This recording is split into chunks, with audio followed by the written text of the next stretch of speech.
Большая часть моей жизни связана с Мариуполем.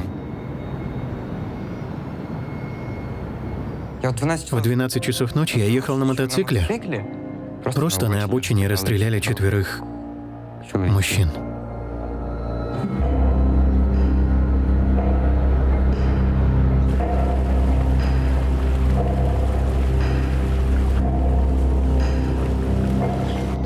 В творческом плане за пропаганду нас начали дергать с началом полномасштабного вторжения.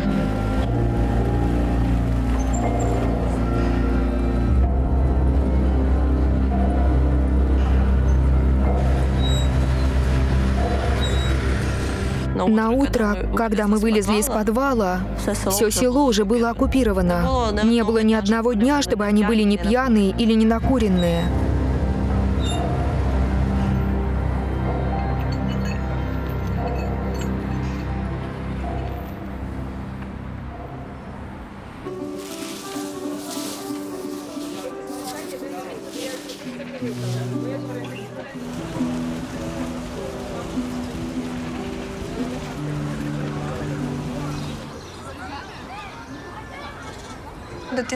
Детство мое прошло, можно сказать, в 2 местах — Макеевка и Донецк. В целом, я помню, город был живой, было очень много людей. Веселье, прогулки до ночи на улице, на детских площадках, в парке. У меня теплые воспоминания о моем детстве. Я помню, у нас в школе были праздники, посвященные украинской культуре. Мы, девочки, часто выходили на линейках в веночках. У меня был такой очень большой веночек. И я ходила маленькая, очень гордилась, что у меня по сравнению с другими девочками такой заметный, большой, красивый веночек. Жила до 4 лет в Киеве.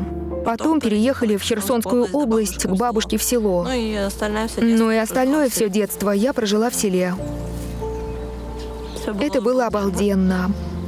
Что мы постоянно то гуляли, то школа, дом. Летом на речку ездили.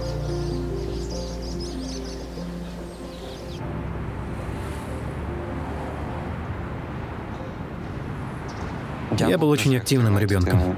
В 14 лет я впервые выступил за нашу сельскую команду на районе, а потом уже у нас в Мариуполе была Мариупольская волейбольная лига. И так я мог пробиться в профессионалы, но война все испортила. Забрала ли у меня война детство? Да, она забрала у меня все.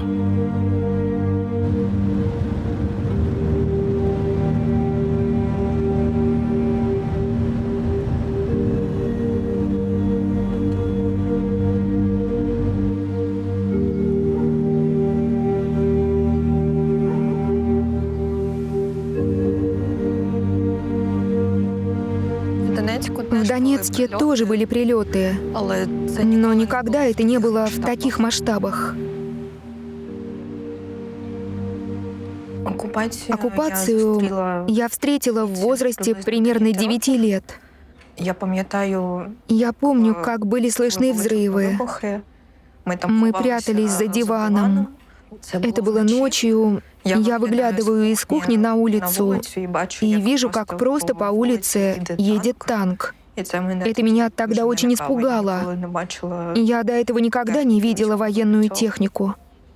В 14 лет. Да, 14 лет мне было. Я вижу в окно, как проезжает колонна российской техники.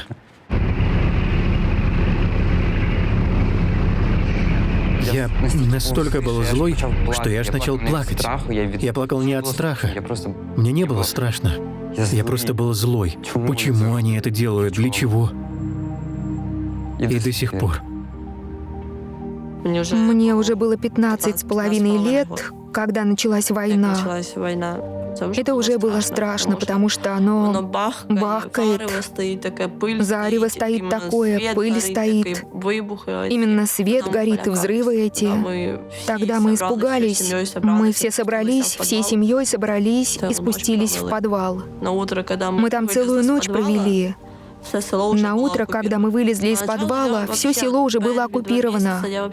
Сначала я совсем первые 2 месяца не врубалась, что происходит. Как будто игра какая-то. Когда люди коров начинают гнать с пастбища, и за людьми следом автоматная очередь начинается. Не было ни одного дня, чтобы они были не пьяные или не накуренные.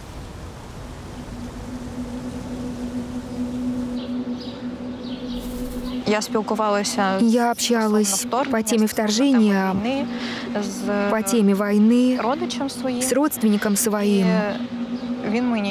И он мне сказал, что «Маша, ты русская, мама у тебя русская, и все в семье русские». И я тогда еще не имела какую-то четкую проукраинскую позицию. Я все равно сидела и не могла переварить эту фразу, потому что я никогда не ощущала себя русской. Наверное, нужно проверить по чатам, что происходит. Кто хочет идти в метро, укрытие, идем в метро.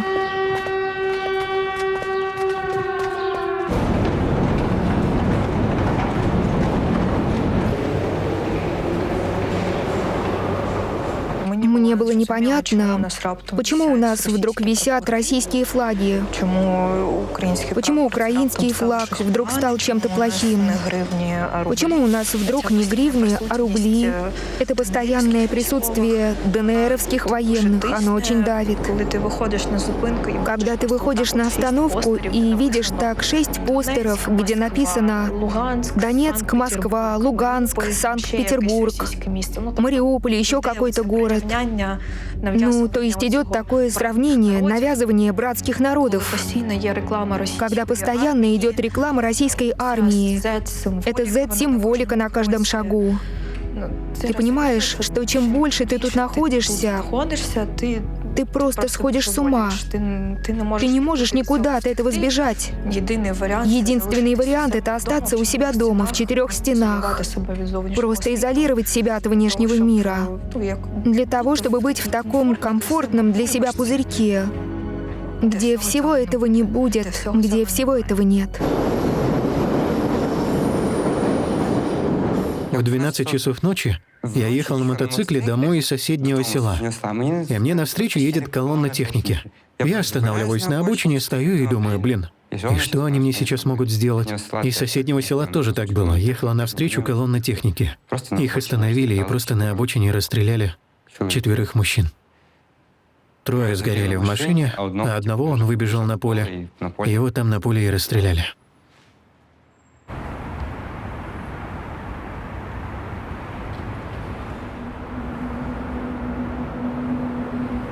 Я вышла на улицу, как всегда, чтобы словить какую-то связь. Хотя бы с друзьями, знакомыми созвониться, списаться. А у нас была принудительная эвакуация. Колонна ехала там, много людей было. В моем, именно там, где я ехала, в Урале, там в основном одни дети были. Повезли меня в Феодосию и говорят, ты побудешь пару дней, мы свяжемся с твоей мамой, и ты поедешь домой. Потом вообще начали просто забивать, и все. Можно было вообще там, в принципе, сойти с ума, потому что это была тюрьма номер 2.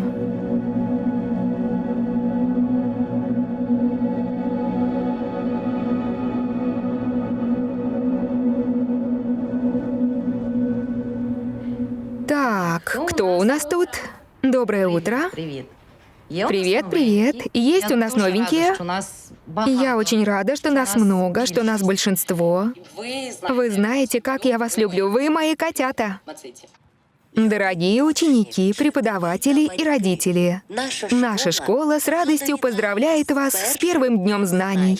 Мы верим, что наш родной Бердянск будет свободным украинским городом. И наш синий-желтый флаг будет развиваться над родной школой. И мы встретимся на побережье Азовского моря.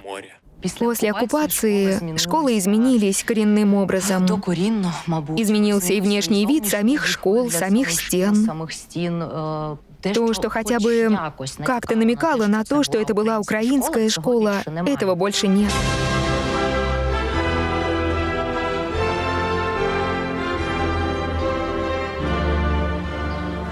Каждый Божий день, построение, гимн, подъем флага, и так каждый день. Вечером также само гимн, опущение флага и домой. В наши школы бердянские привезли учителей с российских городов, с российских глубинок. Мы формируем сейчас отряд, если позволится так сказать, молодых педагогов, которые будут компенсировать тот перекос в образовании, который допущен в ряде школ Донбасса по программе ЮНИСЕФ. К сожалению, учащиеся младших классов там говорят только на украинском языке. У них есть уроки, разговоры о важном, на которых рассказывают, какие российские солдаты бравые ребята и как они пришли вас защищать. Просто какая-то патриотическая фигня российская, чтобы просто промыть мозги. Поддерживать Россию, поддерживать Россию. В этом и был смысл, чтобы люди задолбались и просто как зомби начали это делать, чтобы для них вошло в систему поддерживать Россию. В плане творчества за пропаганду нас начали дергать с начала полномасштабного вторжения. Приходит задание такое, называлось оно «Флешмоб. Знак солидарности». И суть этого флешмоба была в том, чтобы мы сделали в программе постер, который включал бы в себя вот эти знаки Z и V. Система воспитывает просто таких молчаливых, удобных людей, которые не будут отстаивать свое мнение, свою позицию. Для чего они это делают? Россияне хотят, чтобы наши дети стали их оружием. Военная подготовка — это у нас по типу урока было.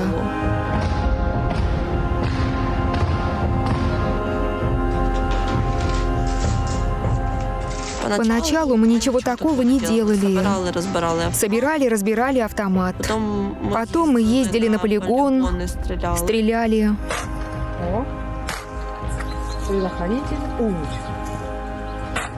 У нас выбор был небольшой. Или ты это делаешь, или тебя наказывают. Вот эти дети, которым по 17 лет было, когда я там была, они сейчас все на войне, все.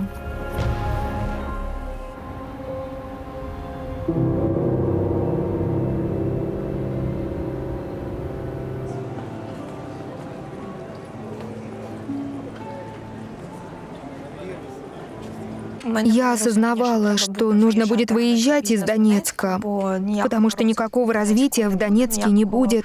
Перспективного будущего тут не построишь.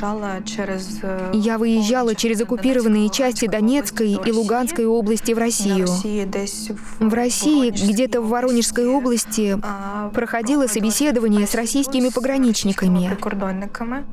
Меня пытались отговорить, меня пытались убедить в том, что мне нечего тут делать, что лучше езжай куда-то в Россию, учись и живи там. Эти 15 минут разговора, наверное, были одним из самых страшных событий моей жизни. С украинской стороны я чувствовала себя полностью в безопасности. Я знала, что мне ничего не угрожает, я ничего плохого не делала. Меня никто не будет допрашивать о чем-то. Бабушка очень не хотела, чтобы я ехала. Она до сих пор спрашивает, нет ли у меня мыслей вернуться назад. И я говорю, нет, туда точно нет. Видишь, какие у нас уявники? Участники молодежного пространства Уява. Спасибо. Я после того, как закончилась фильтрация, оказалась в Киеве. Я была очень удивлена, насколько город чистый, насколько много людей ходят. Я очень радовалась каждый раз, когда видела украинские флаги, украинскую символику. Я никак не могла привыкнуть, что я могу свободно на улице говорить на украинском языке, и никто на это не обратит внимания. Чотири без тями. Раз, два, уснів яловець, так стрінь його з почестями. Там, де заплутаються червоні нитки долі, співаються, милуються, як кров. Я, когда вернулась в Украину, когда перешли границу с украинской стороны, у меня такое облегчение на душе стало. Совсем как будто другой воздух, совсем другой климат. Все совсем другое. Такое свое родное, прям чувствуешь в душе свое родное. Однажды мне мама звонит и говорит: «А ты знаешь, что тебя военкомат ищет?» Я говорю: «В смысле?» К бабушке в оккупации приехал военкомат и говорит: «Где ваш внук?» Она говорит: «Уехал». Реально, если бы я там остался, меня бы уже в 18 забрали.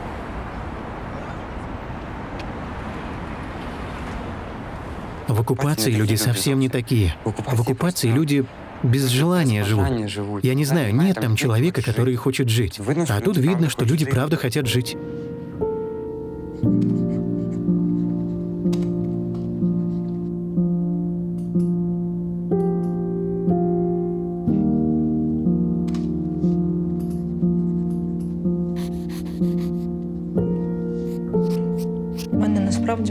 У меня на самом деле была мечта поступить на анимационный какой-то факультет, чтобы делать мультфильмы. Так как рисование всегда было для меня возможностью отвлечься от всего, что меня окружало. Эта изолированность, которая у меня была дома, это недоверие к окружающему миру, это все имеет свои последствия, и оно влияет в том числе и на творчество. Мне кажется, я просто морально, эмоционально и физически истощена событиями, которые произошли почти за год после того, как я выехала. И те события, которые происходили перед моим выездом, это все влияет на ментальное здоровье и на физическое также.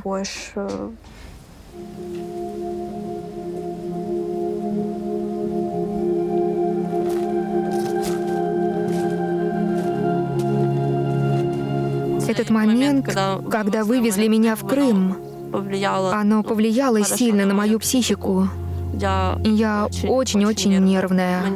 Мне бывает, мама что-то скажет, но ничего такого не сказала, а у меня такие нервы, что ужас.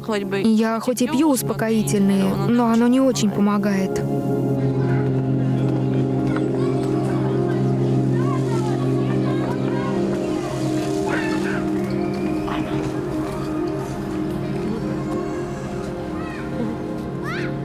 У меня, как таковых, мечтаний нет. У меня только по поводу малыша моего мечта, чтобы с ним все было хорошо, и все.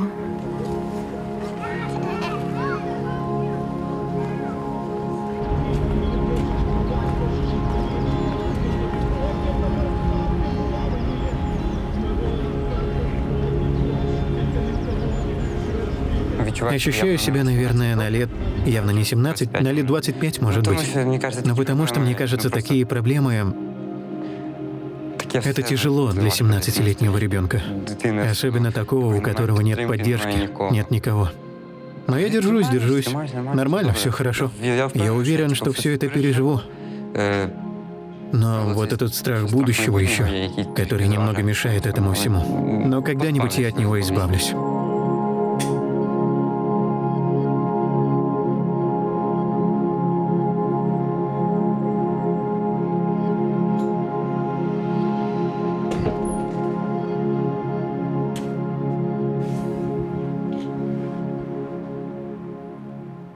Мечты. Мариуполь до войны.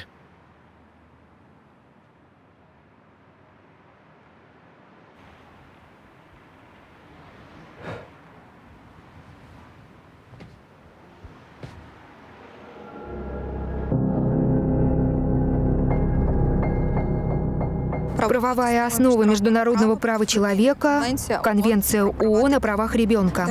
Государства-участники обязуются уважать право ребенка на сохранение идентичности, включая гражданство, имя, семейные связи, как предполагается законом, не допуская противозаконного вмешательства. Государства-участники обеспечивают, чтобы ребенок не расставался с родителями вопреки его желанию. Ни один ребенок не может быть объектом произвольного или незаконного вмешательства в осуществлении его права на личную и семейную жизнь, неприкосновенность жилья, тайну корреспонденции или незаконного посягательства на его честь и достоинство. Оккупационное государство имеет юридическое обязательство соблюдать экономические, социальные и культурные права населения на оккупированной территории.